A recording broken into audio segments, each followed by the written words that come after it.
Hello Itins, parang hindi na basta-basta mawala o matanggal ang pangalang SB19 sa ating mga boys.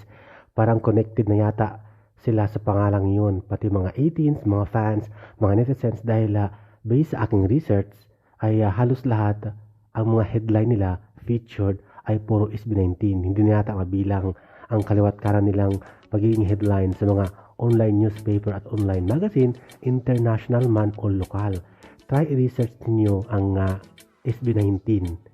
Ayun, makikita mo ang daming mga articles, ang daming mga headlines na SB19, puro SB19.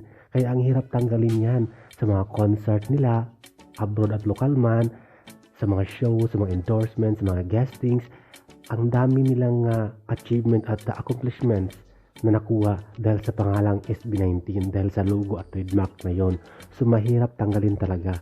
So dapat siguro yun na lang ang gamitin ng SB19 o ng mga boys natin kasi doon na nakasanayan, doon marami silang na-inspired.